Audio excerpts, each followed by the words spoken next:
Welcome to Creature Creator, the show where I help you recreate your favorite stories and characters at your gaming tables.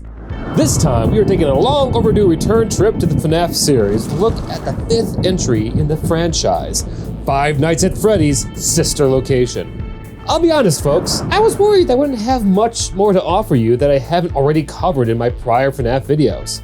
However, much like how the series creator, Scott Cawthon, surprised gamers back in 2016, Sister Location has amazed me in how this beloved series can still manage to shock us, challenge us, and reward us in ways like never before. Making it very much a privilege for me to break down the story beats at Circus Baby's Entertainment and Rental to show how we can take our own stories and games to the next level. So tighten up those screws and watch your step. Our night shift is just about to begin. Here on Creature Creator. Hello there, superstars. I'm Flintworth, and I have been absolutely buzzing with excitement to go and dive deep into the heart of this game.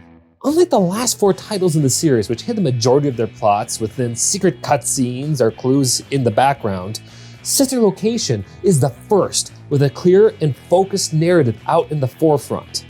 Sure, the game could be simplified down to be about the game's antagonist, Circus Baby, organizing a prison break from the facility she and the other bots are trapped in. But how this fundamentally changes Sister Location as a game and the franchise as a whole is so much more than that. Think about it.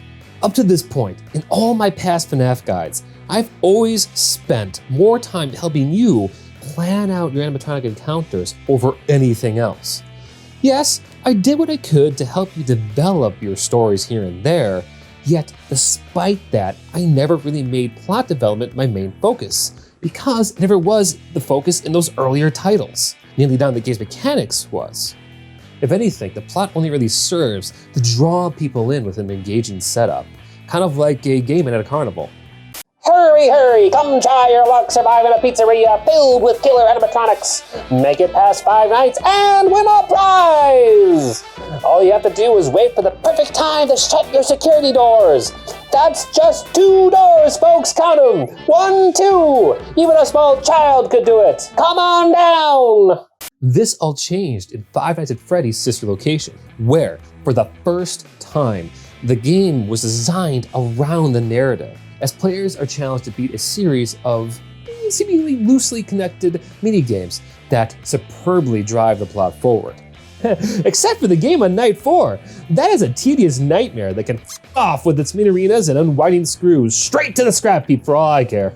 The rest of those challenges though, them I actually like, because they are actually easy to set up, run, and most importantly of all, intertwine with the competent encounters we've built up over the past Creature Creator videos, which you will find very important to do because the biggest key to recreating any kind of sister location experience is to go and subvert your players' expectations at every possible turn. For example, are your players defenseless and cornered? Give them a cubbyhole or a broom closet to quickly duck into so you can recreate the tense game of tug-of-war from night 2. Want to make the most of the party simply traveling to the other side of the building? Force them to cross a pitch-black atrium that is actively being patrolled by 1 or more bots like night 3. Haven't got a chance for your players to get up close and personal with their robot friends? Time for a trip to maintenance and repair to play a quick game of Simon Says with a malfunctioning bot like night 5. I should stress, our goal is to not keep our players under constant pressure. That will lead them to being desensitized, and we do not want that. Instead, we are looking to spice things up by presenting familiar scenarios in new ways. Like if you wanted to run something similar to the first night and give your players an entire session free of conflict to allow them to roleplay, get engaged with your setting. Now, if you're worried about any of these moments going by too quickly, you can always extend these scenes by having a little fun with your descriptions, whether it be by mimicking sister locations' use of eerie metal clangs and cryptic voice lines, or something of your own creation. I should point out that learning how to build up to these kind of encounters can be a little tricky for first-time dungeon masters. Dungeons & Dragons, by the nature of how it was originally designed as a tactical strategy game, lends itself to play out in a very familiar pattern of shifting between moments of roleplay and combat. If a GM is not careful, their players could fall into the trap of saving everything they have for those fights. Don't beat yourself up if your players don't immediately jump onto the concept of these new minigames I'm suggesting. You may have to lightly punish one or two of them to get the point across that your game is not just a series of battles, which will be very important to establish if you truly wish to also play out the bittersweet story seen within Sister Location and its very unique brand of animatronics. The main antagonists this time around are the pastel Funtime animatronics, made up of the graceful Ballora, the giggly Funtime Freddy, the twitchy Funtime Foxy, and the mysterious Circus Baby, most of whom come with their own posse of minion bots, giving you roughly 11 bots, 14 if you count the ones from custom mode, to throw at your players in a Sister Location inspired game. You can even combine them all together to form an Ard for a late game boss fight.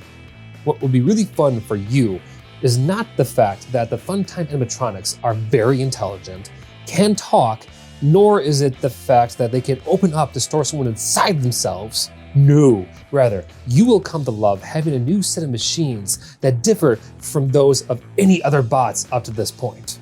Sure, they certainly may use the same methods to achieve their ends, but the Funtime animatronics are not motivated by revenge or some insatiable bloodlust.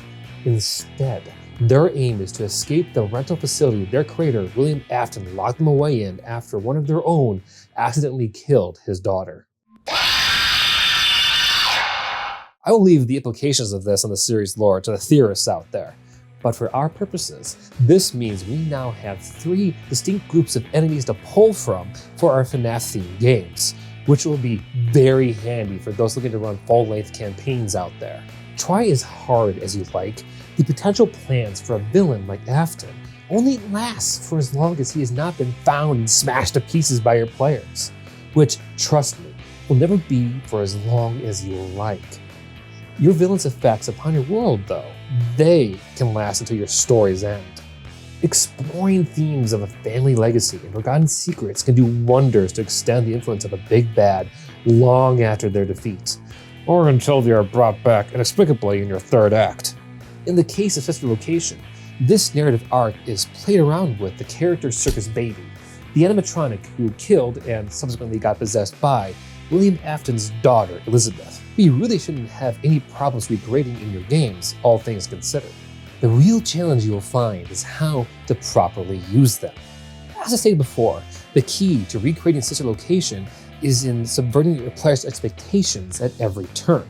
And unless you're planning to run a one-shot, how you do that in a long-running campaign will highly depend on how your story has played out up to that point. I will offer these 3 suggestions though. The first is to try to make your Funtime animatronics alignment the opposite of that to any spring traps you may run. So if your Afton is chaotic, your bots need to be more lawful. This will really hammer home if your players are dealing with a new class of enemy. The second is to wait to reveal anything about these animatronics and the location they are housed in until after your players have defeated your big bad version of Springtrap. Seriously, save them. You'll be grateful to have them on standby to kick off a whole new story arc with the conclusion of your zombie bunny's tale. And when that fateful day comes, please feel free to use the Funtime-inspired monster stats I've made below to throw at your players. And my final piece of advice is this: no matter how things play out, find some way to get underneath your players' skins, to make them see how far their enemies have sunk their claws into them and the people they love, to give them the drive to finally end this conflict once and for all. Because after all that has happened between your players and the legion of immortal murder bots, they should have no choice but either join their ranks or have one last fiery battle to the death. Enough of that nonsense. Next time on Creature Creator. This show has spent too much time trumpeting all the various ways game masters can set up fights against bloodthirsty animatronics. Honestly, it's starting to give us a bad name. There are so many of us who just want to be your friend, to be there for you during the bad times, or to laugh with you during the good. So next time on Creature Creator, we are making a point to show you what a real friendly android can do for you. Thank you so much for watching today. Really means a lot to me. Stuck out here to the very end of the video. A few things I wanted to say. One, shout out to all my friends who hung out with me as I got B-roll for this video during the various haunted hangouts the last month or so. I could have done it without you. You really helped me push through some of those rougher nights. Two, let me know what you thought of the video. Let me know what you'd like to see in future videos. I really like to try to aim towards making Creature Creators on things you all want to see. So the more suggestions I get, the better this show will be for you all.